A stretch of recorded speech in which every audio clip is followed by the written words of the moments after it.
You know, the city of Waltham, Massachusetts has had a growing restaurant scene for several years, and it seems to just keep getting better.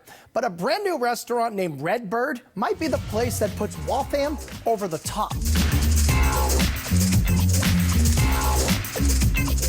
Chef Daniel Stokes believes taste trumps everything. 2 seared scallops, 1 halibut, 1 roast chicken breast, 1 arugula salad.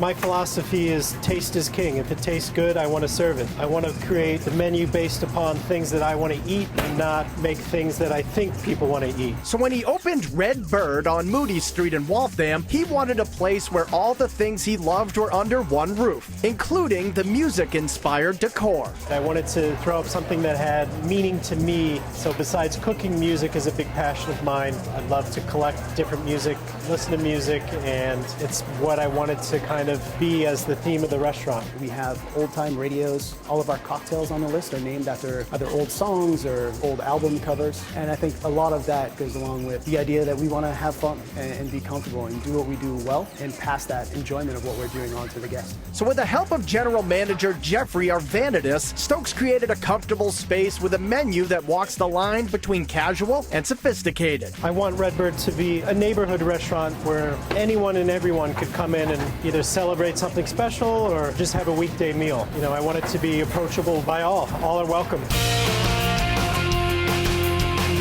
So if you feel like something casual, you can cozy up to the bar and order off a menu they serve exclusively there, with more casual fare like the super juicy burger served on a house-baked bun or the ultra-indulgent Scotch egg. Who doesn't like breakfast all day? And this is really an opportunity to have all those flavors all at once whenever you want. And if you're looking for something more upscale, head over to the dining room where they serve double center-cut pork chops over a bed of butter beans and pan-roasted chicken breast flavored with sherry mustard pan jus. Anybody can make chicken at home, but nobody can really make it quite like this. A lot of people and a lot of restaurants tend to overcook their chicken. We don't do any of that. We brine it for 24 hours and it comes out and stays nice and juicy. And while the sirloin is always perfect, the real star of the dish is Redbird's torn and fried potatoes. Those torn and fried potatoes are hard to say no to. We take baked potatoes, we cure them in salt overnight, we break them by hand, and then we deep fry them a second time to order. We like to toss them with a little bit of scallion and a little Parmesan cheese. It's terrific.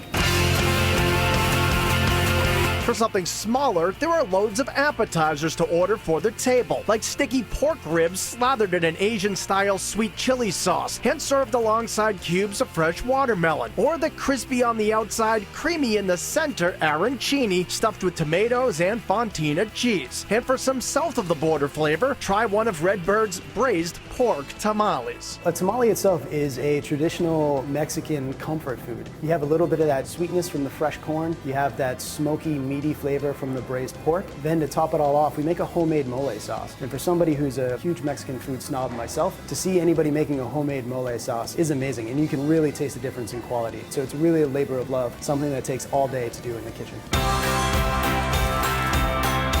Something the kitchen also does a little bit differently is the fact that they serve clam strips rather than the always popular bellies. But fans of those bulging bivalves should not be discouraged. A little controversial in New England, but you know, it's an old dish that Dan, the chef, has done for a long time, and I had the same reaction. I thought clam bellies are gonna be the way to go here in New England, but the dish came out well. As soon as I tasted it, I had no doubt that he was right. These puffy, crispy clams are first battered in a cornmeal coating along with thinly sliced lemon peels for some extra pop. And after a quick dip in the fryolator, it's all seasoned and served to the side of house-made Parmesan aioli. This is our take of a New England classic, and I think that's what separates us from every other restaurant out there. We do the things that you're comfortable with, but we do them in our own way. And with all of that originality going into every plate, you definitely won't eat like a bird when you dine at Redbird.